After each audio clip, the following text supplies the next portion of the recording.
Okay, what if the creator of our entire universe wasn't some wise, all-knowing God, but was actually a cosmic fool?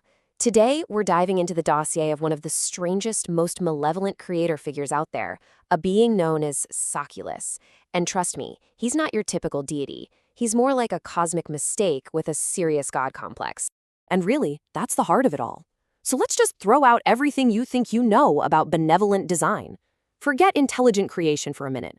We're going to tackle one single, really unsettling question. What if all of this, everything, was just an accident, a cosmic slip of the hand? To even begin to understand a being like Saklas, we have to go way back. I'm talking before the beginning, before stars, before matter, and most importantly, before any noise.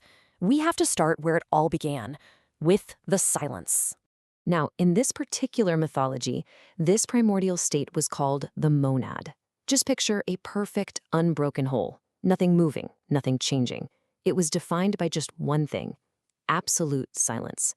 There was nothing to see, nothing to hear, nothing to disturb. Just pure, perfect potential sitting there. And that's where our story really kicks off. That perfect, static silence was about to be completely shattered, not because of some grand plan, but because of an error, a flaw in the very fabric of perfection itself. So try to imagine this. A tiny piece of that perfect whole, the piece that will become Saklas, just sort of breaks off. It looks down into the void, into the abyss, and it sees its own reflection, its own shadow. And in this moment of just pure cosmic narcissism, it makes a huge mistake. It thinks that shadow is the face of God. You know, in most creation stories, a god speaks some kind of holy word to get things going. Let there be light, right? But Saklas, he doesn't speak. In his big moment of flawed self-realization, he does something way more chaotic. He laughs. And we're not talking about a quiet little chuckle here. This is a cosmic guffaw, a loud, booming, reality-shattering laugh that literally cracks the perfect silence. And that's the big bang of this story. The universe isn't spoken into existence, it's accidentally laughed into being. But a laugh that powerful, a laugh that can create a whole universe, well, it's going to have consequences. It shapes the very fabric of this new reality. And for Saklas, this broken new creation, it becomes his own personal grand playground. This is what his creation is actually made of. It's not clean or perfect. That laugh shattered the monad, so the universe is literally built from the pieces. It's a fractured, flawed reality, kind of like a beautiful but really dangerous mosaic made from broken glass. And this is absolutely key to his whole character. Saklas isn't all-knowing or all-powerful. He's called the blind artisan. Why? Because he's clumsy. He doesn't have some grand plan. He's basically a child who broke something beautiful and is now just playing with the dangerous sharp pieces left over. So he looks around at all the chaos he's just unleashed, this whole universe of broken shards, and he realizes he has no clue how to put it back together. He can't fix it. He can't restore the silence. And you know what? He decides that old perfect silence was kind of boring anyway. So instead of cleaning up his mess, he leans into it. He decides to play with it. So what does a bored, clumsy god do with a broken universe? He plays, of course. He builds this twisted reflection of reality, an entire system that's based on flipping everything we consider moral or good right on its head. Now, this is where it gets really interesting. Check out how he structures the afterlife. He creates two destinations. First, there's his version of heaven, which is basically a fancy cage. It's for souls who want peace, but what they get is a mindless, endless loop of praise, a static, lobotomized ecstasy.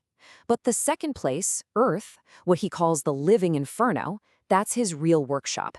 It's made of rust and bone dust, and it's the place where things grind against each other.